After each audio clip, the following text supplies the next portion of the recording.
एक वक्त का जिक्र है कि एक बहुत खूबसूरत और नेक बादशाह था। उसने अपने शहर में एक निहायत ही खूबसूरत मस्जिद तामीर करवाई। मस्जिद की तामीर मुकम्मल होने के बाद बादशाह की बेटी ने ख्वाहिश जाहिर की कि जब यह खूबसूरत मस्जिद बन जाएगी तो वो वहां जाकर 2 नफल अदा करेगी। मस्जिद की तामीर मुकम्मल होने पर शहजादी अपनी ख्वाहिश की तकमील के लिए मस्जिद में तशरीफ लाई और 2 नफल अदा करने लगी। उस वक्त तमाम मजदूर जा चुके थे, बस एक नौजवान मजदूर वहां अकेला बचा था जो अपना काम समेट रहा था। उसने शहजादी को नमाज पढ़ते हुए देखा। शहजादी के सजदों का वो मंजर उसे बेहद खूबसूरत लगा और उसके दिल पर गहरा असर छोड़ गया। काम खत्म करने के बाद वो मजदूर घर लौटा, लेकिन शहजादी के नमाज पढ़ने का मंजर उसकी आंखों से हट ही नहीं रहा था। उसने अपनी माँ को सारा हाल सुनाया और कहा, मैं शहजादी से शादी करना चाहता हूँ, आप बराहे करम बादशाह के पास मेरा रिश्ता लेकर जाएं। माँ ने बेटे को बहुत समझाया कि हम एक आम मजदूर हैं और वो बादशाह की बेटी, हमारा कोई मेल नहीं। लेकिन उस नौजवान पर जैसे जुनून सवार हो गया था। वो दिन रात उसी सोच में करके रहता,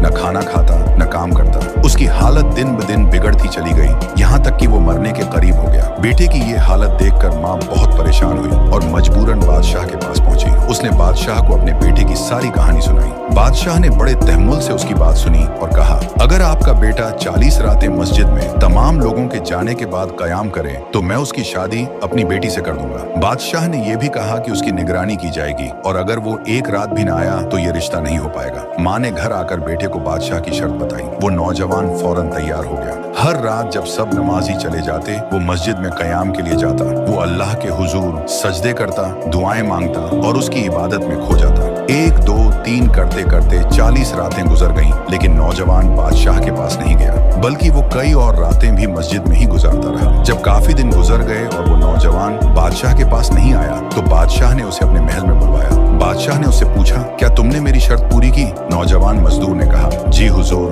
मैंने आपकी शर्त पूरी की है। बादशाह ने खुश होकर कहा, मैं तुमसे बहुत खुश हूँ, मैं तुम्हारी शादी अपनी बेटी से कराने के लिए तैयार हूँ। लेकिन ये सुनकर वो मजदूर मुस्कुराया और बोला, बादशाह सलामत, मैं अब इस रिश्ते के लिए तैयार नहीं। बादशाह हैरान होकर बोला, क्या मतलब? तुम तो इसके बगैर जिंदा नहीं रह सकते थे? नौजवान ने बड़े सुकून से कहा, हुजूर, आपने मुझ पर बहुत बड़ा एहसान किया है। जब आपने मुझे 40 रातें मस्जिद में कयाम करने का हुक्म दिया तो मेरा मकसद कुछ और था, लेकिन उन रातों में सजदों के दौरान मुझे जो सुकून मिला उसका मुकाबला दुनिया की किसी भी शय से नहीं किया जा सकता। मुझे समझ आ गया कि मेरी मोहब्बत आपकी बेटी से नहीं बल्कि उस मंजर से थी जहां वो अपने रब के हुजूर सजदा रीच थी, और अब जो मुझे मिल गया है वो सबसे बढ़कर है। ये कहकर वो नौजवान सुकून और इत्मीनान के साथ वापस चला गया।